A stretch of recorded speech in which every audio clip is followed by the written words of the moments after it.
Hi there, everybody, and welcome. My name is Gregg Hurwitz. I'm the author of the Orphan X series, and my new book, Lone Wolf, just came out on Tuesday.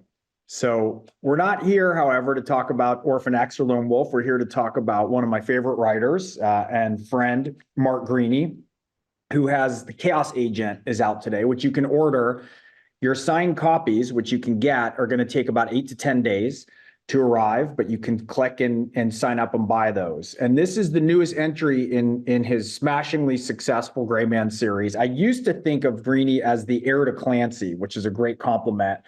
But increasingly, Greaney is 100% Mark Greaney. And this book really raises the bar all the more. And I wanted to start by thinking about this opening. It should be a very quiet life for court gentry now, right? He's settled down with Zoya in Central America. It seems like everything's just going to be very calm. There's not going to be a lot of action. There's not going to be a lot of suspense. We should have a very calm situation. However, that doesn't last for very long. And in this book, one of the things that seems to be a key theme is betrayal, or the threat of betrayal. And I wanted to open up by asking you about that, about how you contend with threading this open as we shatter this sort of idyllic and quiet opening. Well, thanks, Greg. And first off, thank you so much for doing this today. I really appreciate it. And congratulations on your new release. As far as Chaos Agent, yeah, I've always just, these books are big action thrillers, and they're super over the top in places. But I've always thought it was kind of interesting to investigate the psychology of the characters, amidst the big globetrotting plot that you have. So, you put these characters in all these situations, and you make them who they are. They're killers. They've seen horrible things. They're being pursued. And I just like to ask myself, like, what would that do to somebody psychologically, and how that would affect somebody? So Court is this guy that really is not experienced with human interactions and relationships in a lot of ways. And he falls in love with this woman named Zoya Zakharova, who's a former Russian intelligence officer. And she has her own, paranoias and phobias for good reasons, because people are after her. So the two of them, are in love with each other. And Court has lowered his walls for this one person in the world. And at the very beginning of the book, he is feeling like everything is going very well, but then he's kind of challenged because he realizes that something that is going on and she's keeping from him. And so I thought about that, like, psychologically, if you were this guy and you were this wired to be paranoid, and the one person that you've entrusted, your heart to has let you down, it's like, how quickly would you build those walls back up, and how high would you build those walls back up? And so that was a good way. That's not the whole story. It just kicks off the story. But just like when my characters get physically injured, I deal with their situation medically. It's the same thing with the psychological stuff. I want to make it as credible as possible, considering the situation I put the guys into. Well, when you have two characters with these incredibly complicated pasts too, the ways that they clash and come together, in some ways, it's sort of like all of us trying to figure out in our own lives how you engage, but it's writ large with these two because the stakes are so huge. Yeah. And that's something you set up really early. Yeah. Yeah. So I always think, your readers are humans, just like you're a human, just like your characters. They're not real, but you try and make them as human as possible. So it doesn't matter if you and I and our readers aren't out there, killing people or assassinating people.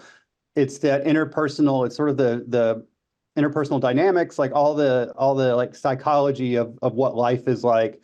I put a lot of bureaucracy in my book sometimes, because I think, not everybody's worked for the CIA, but a lot of people have been in, a board meeting that's total BS and that sort of stuff. So I put in those little elements because I think it's like, well, that's pretty relatable to my actual experience and hopefully other people's experience. Now, there's a new threat in this, and there's an assassin by the name of Lancer who seems, in certain ways, he's a dark mirror to court gentry. He's a dark mirror to the Greyman. And how did you, was that something that was conscious when you were setting up to have the way that these two operate, that it's a sort of, killer versus killer? That's a good question. The way I write, nothing is conscious when I set it up. It all kind of gets figured out as I'm scrambling around trying to write it. But yeah, so Lancer is a guy named Scott Kincaid, and pretty much Court has this moral center and this sort of desire to do right. He kind of considers himself a little bit of a paladin. Kincaid has been through a lot of the same experiences, but where everywhere Court has turned in the right direction, Kincaid has turned in the wrong direction. So he's a former Navy SEAL who is cashiered out of the military because of an alleged war crime. He's exonerated, but then he goes into becoming a hitman. And I wanted Lancer because so much of this book revolves around artificial intelligence and robotics. I wanted this human being to be almost as remorseless and merciless as one of the, lethal autonomous weapons in there. I kind of wanted to like draw a little parallel because it's like, this is a book about human beings. It's not a book about robots. It's not science fiction, but there are, killer robots or lethal autonomous weapons in there. And I wanted to show that, the humans aren't necessarily the good guys in this either. Right, right. And that really comes through. I mean, one of the other things I really love about your books, and I know your readers do too, is there's this undercurrent of humor. I mean, Courts always has a sense of humor. It's another thing that differentiates him from guys who are built like ones and zeros, right, for the AI threat. And you use like sarcasm to leaven the action. It also keeps us really engaged with him. It makes him a lot more relatable. Mm-hmm. Is that something that just comes through naturally in the scenes? Or are you using that to show that he can keep his levity, like keep a little bit afloat in the midst of whatever's happening and differentiate him? Does the humor come to you in real time as you're writing the scenes? Like, what do you think about the role that humor plays in the writing? I'm going to turn this question around on you in a second because you're one of the best at putting humor in the right spots. Honestly, I think that I would be a little bit more ham-fisted with it if I didn't have such a good editor in Tom Colgan, because I like to put the humor in. It's the quips that I think of when I'm thinking, when you're writing dialogue and you just discover stuff, your fingers are moving faster than you're even thinking. And then you kind of look back. And so I'll throw in a lot of stuff because it's just sort of natural for me. I think like that. And sometimes it's not the right character being funny, or it's not the right time for even the gallows humor, or it's too much. I remember early in my career, Tom, my editor, saying, like flagging a line and saying, this sounds like a Schwarzenegger line out of an 80s action film. And, part of me is like, well, what's wrong with that? But the other part of me is like, he's only pointing that out because I've put a little too much stuff in there. But you honestly do really good humor, and especially in Lone Wolf, which I'm listening to now and really enjoying. Do you have a philosophy for it, or do you ever look at it and say that you need to dial it back, or how do you look at it? I mean, I think the key is, like as with your works, we don't want to be the ones who are present. We don't want to remind people that it's us. You're really funny in real life. I mean, you and I have had a good time on numerous occasions. And so it's always, you want the humor that's strained through character. And it's funny you said this, you're typing kind of faster than you're thinking. And I'm sure you've had this experience. Sometimes characters are funnier in real life than I am, I feel like, or in real time. Like their quips are coming so rapidly.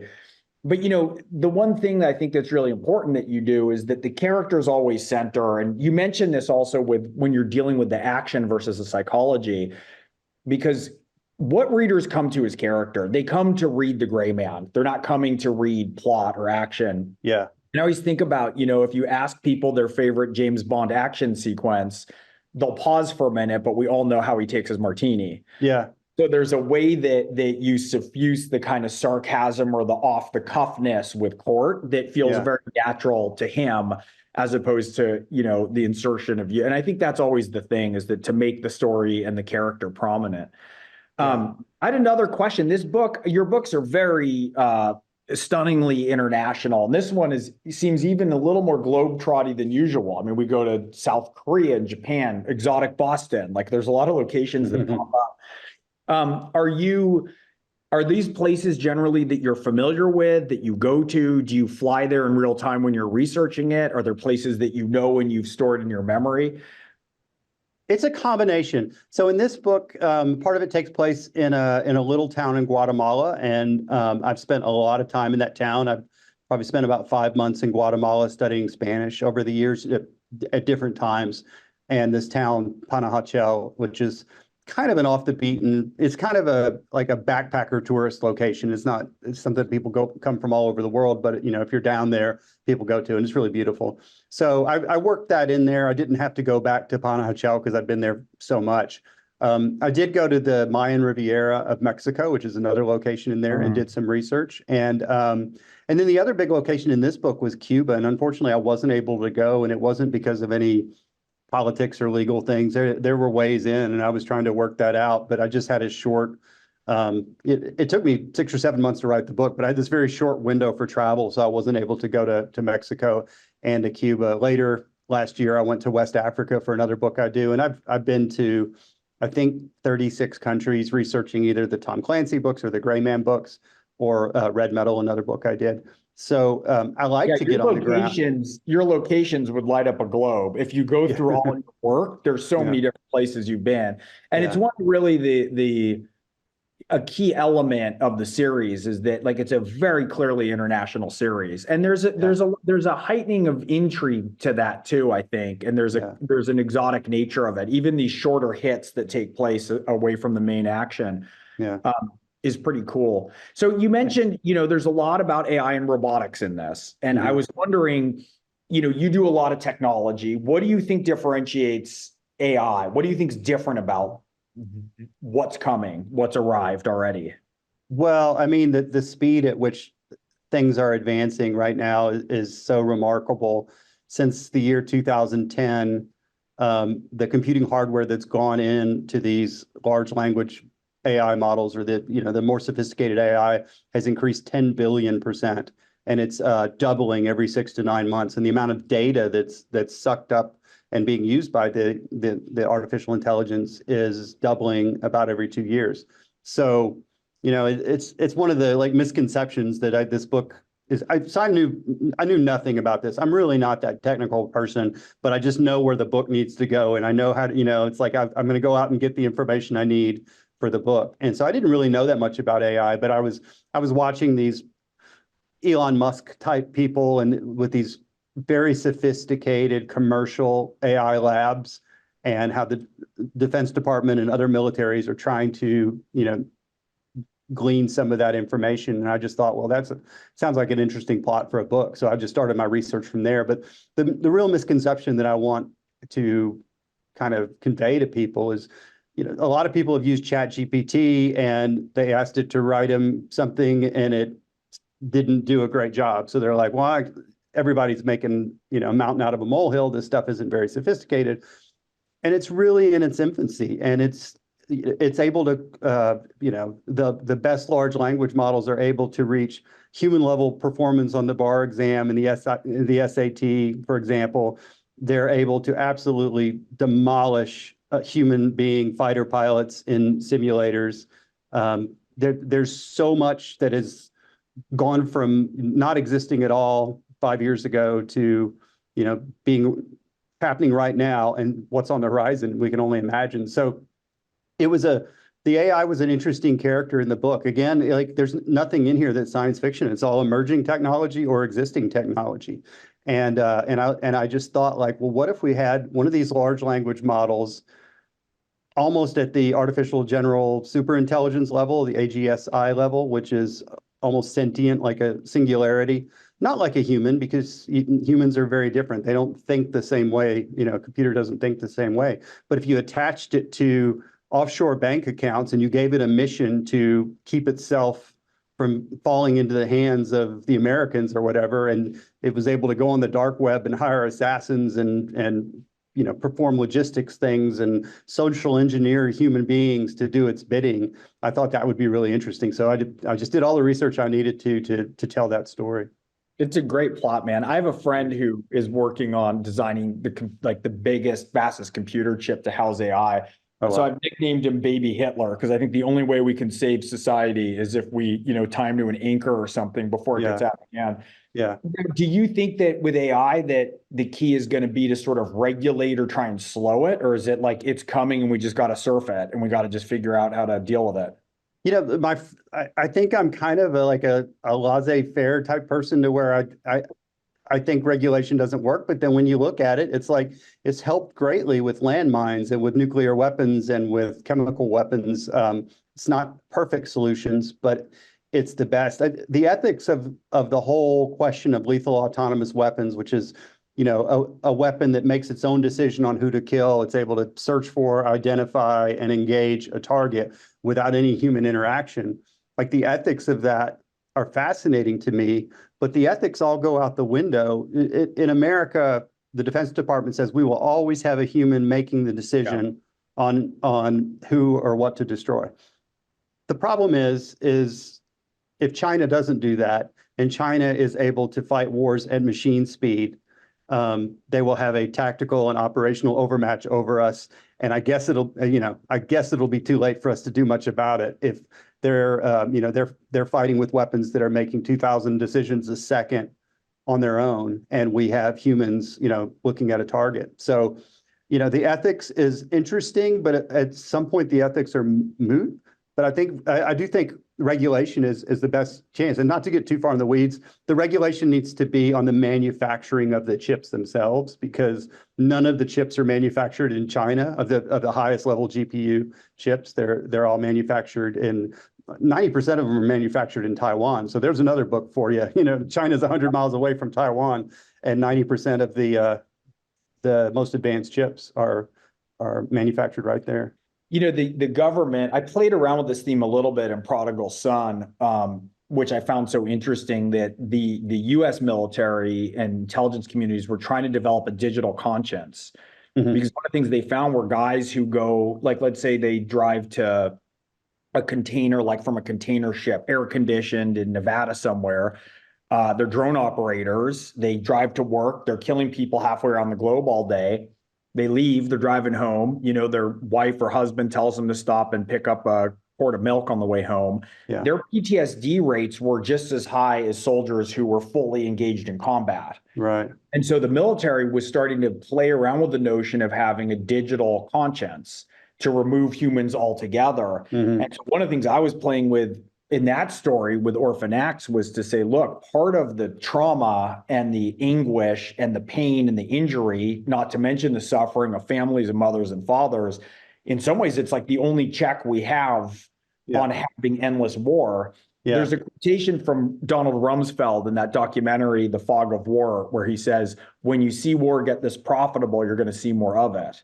Mhm. I think there also is part of that too, with we can't make this too easy all the way around, because if we're not, part of the horrible burden that soldiers have to carry is the trauma from inflicting it, or else we don't have any brakes on it in a way. Yeah. And so a lot of people like sort of postulate that if we have these advanced AIs, the battles will just be fought in simulators, and that's how you determine who wins, and that's a good thing. And to me, that's ridiculous, because if you lose that simulated war, you're just going to go over there and start bashing the heads, physically bashing the heads. The Gatling gun that was invented in the 1800s was invented to save lives, because you could have 4 people create as much firepower as 100 people. So there are obviously fewer people on the battlefield. So obviously it's going to save lives. And we all see that didn't work out in any way, shape, or form as planned. So I think the people that are looking to AI as, it's going to be some sort of salvation, to keep our service people out of harm's way, I think that's just folly. So much of this, like all technology, is going to be our relationship to it. It's like we want to be, to use a Fantasia metaphor, we want to be Sorcerer Mickey and not the eyeless mops hauling the buckets of water. It just depends who's where. Yeah. So your books are also, another thing I've noticed when you play with technology and when you dive into research, your books are sort of delightfully ahead of the curve, or they're just arriving as something starts to swell into public consciousness, which makes for really fun reads. Yeah. Do you think with this massive acceleration of technology and development, it's going to get harder to find stuff that's not going to be stale by the time you've written the book and it comes out? Well, that's a good question. I mean, this did move so incredibly quickly. I mean, really, when I started researching this book a year ago, or a little bit more than a year ago, I was, I read a bunch of books and I listened to hundreds of hours of podcasts, and I read think tank, papers and government papers, and I was still doing that in July and August, and I was reading different things, and so usually I like to. If I'm writing a geopolitical thriller, last year's book I did was about Russia and Ukraine. And I didn't know where the war was going to be 12 months later when the book came out. So it's a little bit of the roll of the dice. And it's the same thing with technology. It is moving so fast, and who knows where it'll be, and who knows if the next book about technology will be dated by the time it comes out. But I mean, I guess as a writer, you can't worry about that stuff too much. I always think of I was a ghostwriter of a book, and at the very last page, you find out that the mastermind of the whole plot was Osama bin Laden, and so it was a big, dun dun dun moment. And then bin Laden was killed before the book came out. So I switched it to that. I can't remember his name, but the Al Qaeda guy who was from Arizona, Awali. I can't remember his name. And so I was like, all right, I'll just switch it to this guy who's also in the news, and he got smoked, like a month before the book came out, so it didn't really matter. So I'm like, okay, you dance this dance of trying to be current or just looking over at the horizon, and sometimes that's going to backfire on you. I handed in a screenplay one time about this threat from this crazy named guy, Osama bin Laden, with a group called Al Qaeda, and I handed it in. I literally delivered it September 10th. Oh my gosh. And it was wild. It was all about how unprepared we were. It was I was like the 95th person to try to do an adaptation of Dick Marcinko's Road Warrior. Red Cell? Yeah. Yeah, Road Warrior. the original Road Warrior. Yeah. And it is funny that you hand it in and it's like it was the least important casualty of 9/11. Mm-hmm. Yeah. And you don't also want to feel exploitive, and it's sort of a balance that we're doing. Right. Before I go to some of the questions from the audience, I want to just go back to Court and Court's relationship to violence, which is a very intense and deep one. Does he actually want to be at peace with Zoya, or is that secretly his worst nightmare? He wrestles with that in this book, doesn't he? And as I was writing it, I was thinking like, what's his personality like? And I could see him being two sides of a coin on this.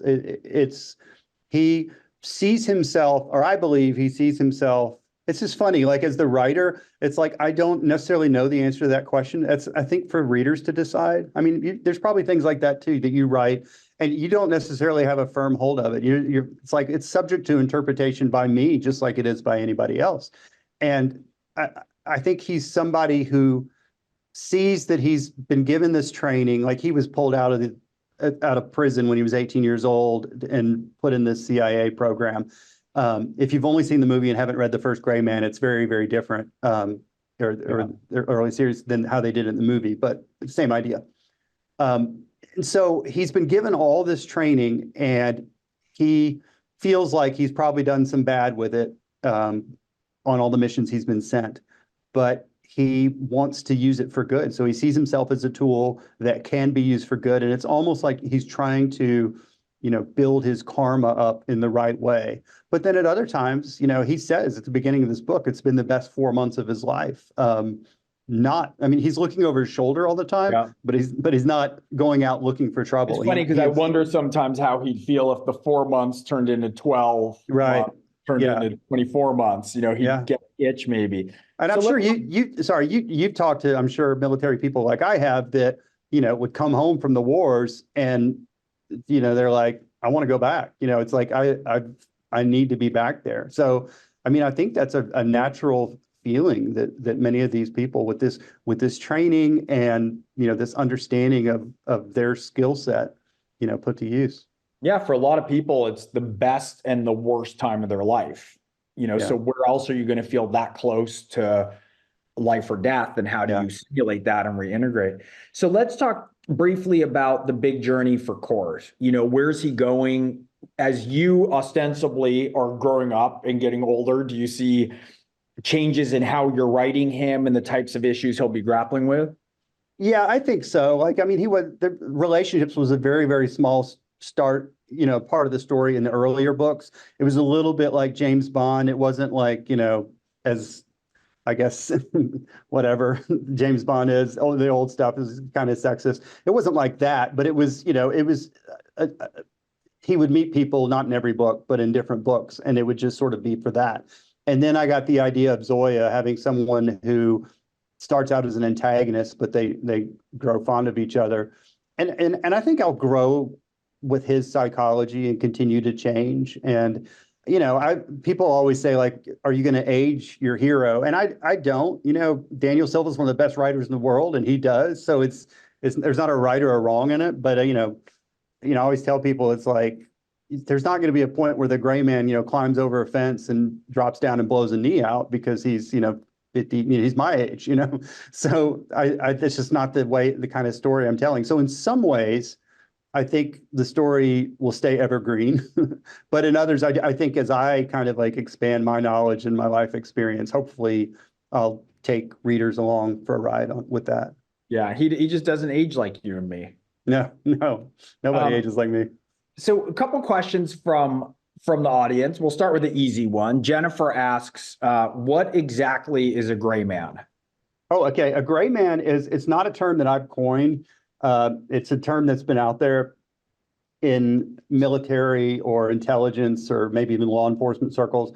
It's just someone who is able to move without being noticed. So if let's say it's someone in the military and special forces, they're not wearing the Oakley sunglasses or the Wiley X sunglasses or the Vask boots or the Solomon boots or the Mudman G-Shock watches, all these little things that out you as a player in that world.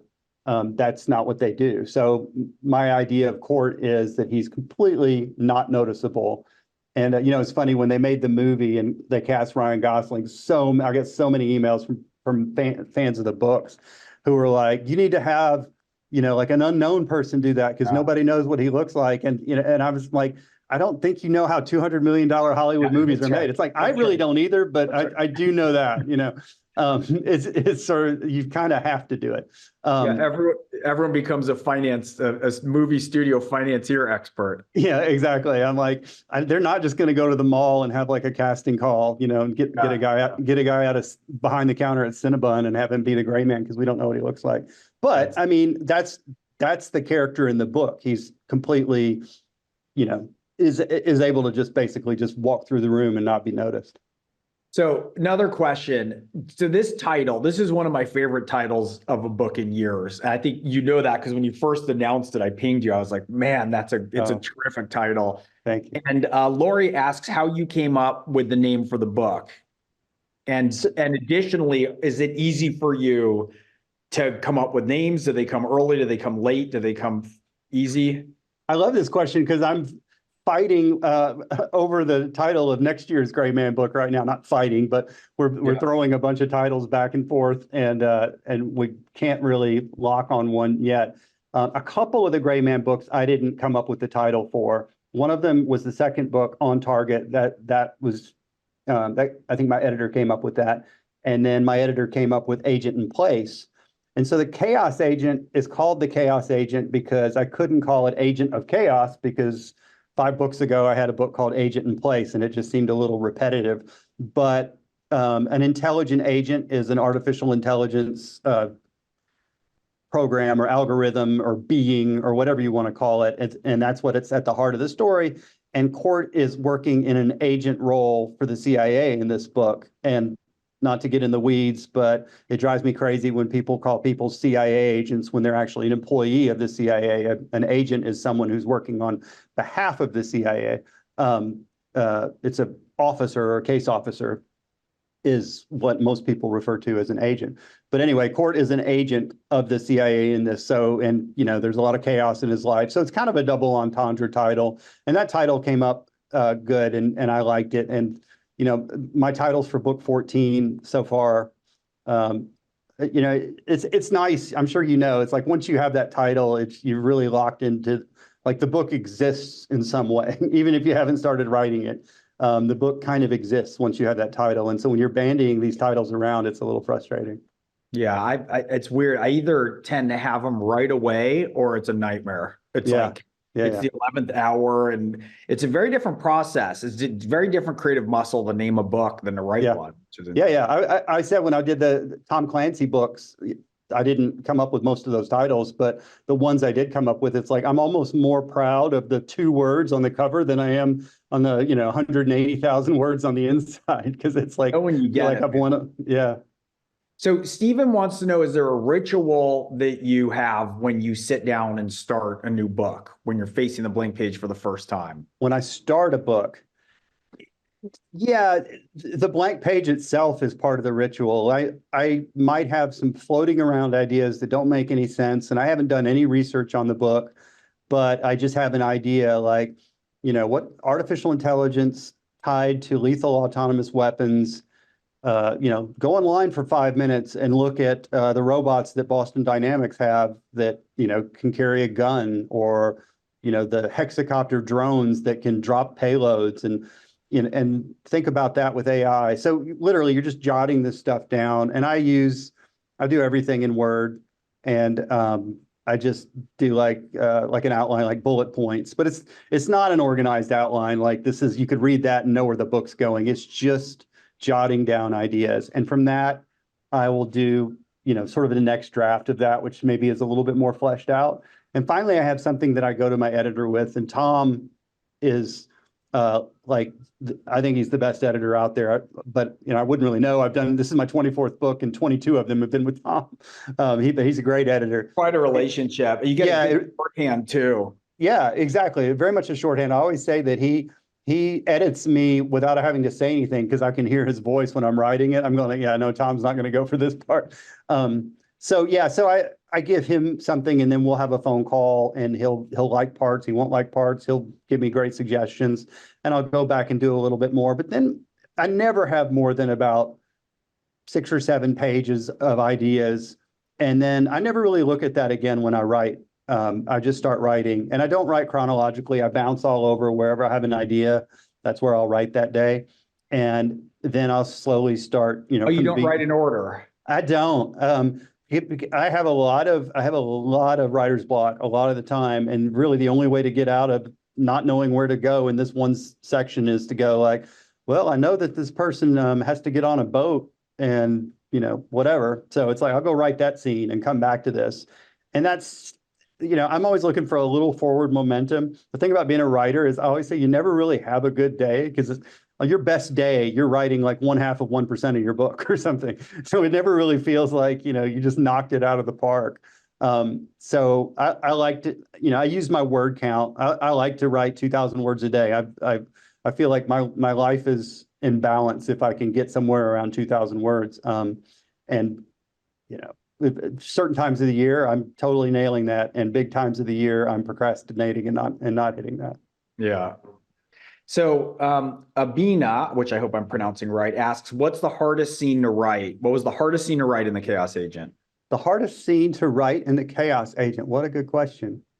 Okay, so any scene, like, action is pretty easy to write in itself, but setting up the logistics and the visuals and the geometry and all that sort of stuff takes a long time, and you don't want it to be too wordy. And in fact, Greg, just today on the flight from Phoenix to Houston, I was listening to Lone Wolf, and I got to the scene where Orphan X, Evan, comes upon an assassination basically as it's taking place, or has just happened.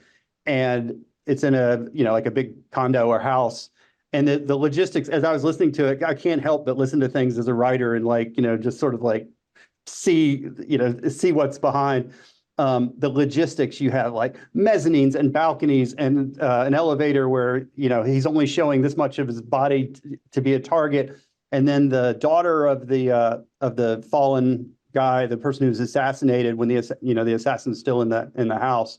The daughter comes off the elevator, and it's just all this logistics and the whole thing with the curtains and that whole thing. I'm just going like, what a nightmare to set that up. But you executed it so like I saw everything, without like working for it. And I didn't have the book, so I wasn't going to go back and and re-listen to it. But I had it all there. And so stuff like that. Dialogue is easy for me to write. When I know the story, those like plot twisty things aren't that hard to write. But when you're setting up these things, sometimes it gets really hard. And I'll just say one more thing because it's kind of funny. I met Steve McFeely, who is one of the writers on the Greyman. He's writing the second script for the Greyman. And we were talking in Los Angeles, and he was like, man, I really like all your books, and I've read them all at least twice. He's like, if I can make one suggestion, you're like, oh boy, here it comes. He's like, maybe not so many abandoned warehouses. And as soon as he said that, I never thought about it, but as soon as he said that, I was like, yeah, that's a good note. Because That's funny. because it's easy to like write something in this big open space that people can sort of imagine. But like, as you did in your book, there's a lot of moving parts and a lot of angles and sight lines, and you don't want the reader to get lost in the weeds. Yeah, that's right. That's right. So Serena asks, who is your first favorite fictional character? My first favorite fictional character, James Bond, Moonraker. So I read all the Ian Fleming books, but I got started with Moonraker, which is probably the dumbest or second to dumbest of all the James Bond movies, except for the fact I was 11 when I saw it. So it was about, like space shuttles and lasers and giants Jaws. Jaws, giants with the teeth.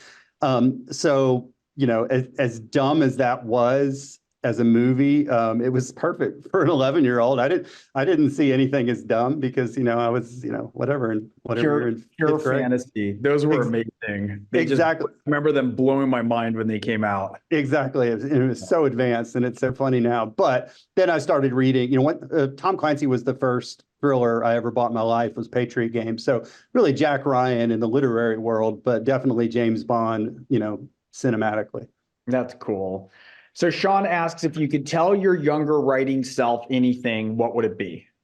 Oh gosh. Well, I know the answer to this because, I've given the commencement address at my college or whatever, and I just want to grab young people and go like, if I could do one thing different, it would just to be somewhat more fearless. I think I just was too anxious and too worried and too insecure and unsure to really go out there and with my writing. I got published when I was 42. You got published what? You were like 22? How old were you? I was a kid. You were a kid. I got published when I was 42, and I started writing when I was 22, but I was just slow and lazy at it because I didn't think anything would happen. I just kind of enjoyed doing it. And the more and more I did it, I started enjoying it. It wasn't until my late 30s where I'm like, oh, I'm committed to trying to make something happen with this. And there's no reason that I couldn't have done that 20 years earlier. But it was a lot of insecurity. It was a lot of like, I'm not going to put my work out there and have people tell me I suck or have an agent tell me they're not interested. And, it's like, if I could do it over like this, the superpower in life, in my opinion, is to just not care what people think and just to go after it. And, if you go out planning to fall on your face 50 times and that's your goal, you're going to make it. I really feel like you're going to make it at 51. Well, so that's the one thing I wish I did differently. Yeah. Get going on all the failures you got to line up before the success. Exactly. Yeah. Say, it was great for me in that, I was very fortunate to be published young, but there's parts of my first book I wrote when I was 19, and nobody should ever be held accountable for anything they say or thought when they were 19. Yeah. So there's some disadvantages too. I guess so. Yeah. So some of my stuff that didn't get out there, I'm glad it didn't get out there. Let's just leave it like that. So it's a great question from Katie. She says, what did you learn about yourself after writing this book or in the writing of this book? Well, with every book, I go through this, and I hate to make myself sound like this like nervous ball of frayed ends, but with every book, there's a point where I just don't feel like I can figure it out or deliver it or turn it in. I don't, I don't see the whole story in advance, and every single book, I'm completely just out over my skis and very confused. And so there's a point, my books are usually due like at the end of July. And there's a point every like late spring, early summer where I just want to give the advance back and say, okay, this one didn't work. We'll try again next year or something. But that's the point where I have to go like, all right, just bite off little pieces of this. Don't think about the big picture. Don't think about the fact that you don't even know what your villain wants in the story. And, the book's due in a month. These Yeah, you eat the elephant one bite at a time, man. Yeah, exactly. You have these crazy big plot points, and if you get locked into that, you will completely get freaked out. So I just keep telling myself, it's just like, just go into work, just open that laptop up and do your best and get little pieces. So once the book, like my books, I'm not happy with my books till about the third draft, which is, the first draft is what I give to my editor. The second draft is what I give to the copy editor. And the third draft is when I fix what the copy editor gives. And that's about when it starts coming together to me, sadly. So I think what I learned about myself in this was a really tough book to do. It was a complicated plot that I didn't want to seem too complicated. And the technology, I didn't want it to feel like a term paper. I wanted it to be this fun, swashbuckling, globetrotting adventure. So I think when I finally got into that third draft and said, oh, I've got a book here and I'm really happy with this and this came together better, I hope every year I get a little bit more sure of myself. So next year when I'm having that, that crisis of confidence, I can go like, yeah, you've said that 20 times before and you've always found a way. So hopefully I'm slowly, about the time I retire from this or drop dead, is maybe about the time where I'm going to feel secure that I've got this down. You'll have it squared right before the Acme safe falls on your head. Exactly. I know that feeling, man. I feel like if we're reaching, we should always be a little bit scared, right? If we're too sure of what we're doing, then we're not stretching enough. There's always a point for me. It's usually in the middle where I just feel like none of this is working, and I'll come downstairs and just feel like nothing's working. My wife will be like, oh, you in the middle? In the second half, it's almost predictable. Yeah. Well, I mean, people say to me, they go like, do you ever have writer's block? And I'm like, what are you talking about? I had writer's block 4 minutes before you asked me that question. It's like, I think everybody does. So question, we've got a couple more quick questions. I think we have time to get them in. What's the best advice you've ever received? Jessica asks. Best advice I ever received. It's this, and it has to be clarified a little bit, is don't write for the readers, write for yourself. And by that, I mean, it's not like you don't care what the readers think, but you have to write exactly what you think, and you have to do the best version of yourself. And if the readers like that, then you're all on this road together, and you're all moving along together. The readers don't like it, well, you're not ever going to have any kind of a career, but at the same time, you're putting out the best thing that you know how to put out. So I don't chase any trends. I don't go like, oh, dinosaurs are big this year, so I'm going to throw a dinosaur in, or anything like that. And I think a lot of people, when they're trying to because people ask me all the time, it's like what they should write about. And I'm like, you need to have something that you want to write about and not just go like, hey, what's going to be big 18 months from now? Because that's what I want to write. So I really feel like that's helped myself. That's helped me a lot in my career is not like trying to chase anything, just trying to put out a book that I would want to read. There's this great quotation from David Bowie where he talks about exactly what you just said. And so that way, if you fail, at least you're failing on your own terms. There's nothing worse than failing on someone else's term. Yeah. All right, 2 quick questions as we're wrapping up. Do you know how a book's going to end before you start it? Helen asks that. Not really. No, usually I don't. I might sort of see the longer story arc and go like, well, I want the Greyman to end up where, he's going to go back and see his father in the next book or whatever. I just made that up. But so I might have like, this a little bit of a direction, but I don't know that, like the drug dealer is going to crash the helicopter and all the loot is going to float away. Yeah. Or whatever. So I don't really have it like that. It's just sort of like, well, and it all works out in the end. I kind of like melancholy endings that aren't like 100%, upbeat. Yeah. Not too clean. So Jennifer asks, which authors do you read? Oh my gosh. Well, I'm really enjoying your books, and I've probably read like 5 of them. I think you're a really good writer, and your descriptive stuff is incredible. And you write a Joey, you write a 17-year-old girl like weirdly good. Because I write, I have kids in books or whatever, and I have stepkids now, and I sit there and go like, I take pieces from it or whatever, but your secondary characters you imbue with like so much. You have affection for your characters, and that really shines through. So I'm a big fan of you. Thank you very much. A new guy as good as David McCloskey. He's terrific, isn't I've he? really liked Damascus Station and Moscow X. Me too.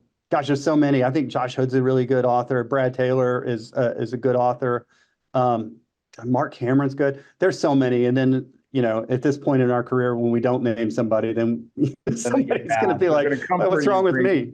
But there's so many good. Daniel Silva is fantastic, obviously. He's the gold standard in a lot of ways for a certain kind of book. He's wonderfully literate.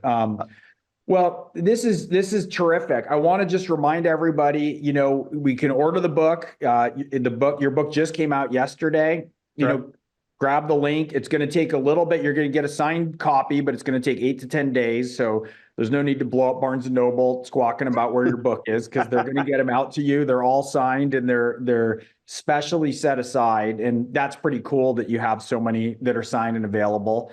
So I'd say everybody check it out. This one's terrific. I mean, I read it, we often say in blurbs, I read it in a single sitting. In this case, it's actually true. I mean, I sat down. It's so smooth and clean, and all the research, it's just working. It works beautifully. So I think everybody who's tuned in, please click an order, and you're going to get a special signed edition. And Mark, best of luck on your tour, and we look forward to talking again soon. Thanks a lot, Greg. It's great to see you, and thank you for doing this. And thanks everybody for tuning into this. This was a lot of fun. Take care. Take care. Bye-bye.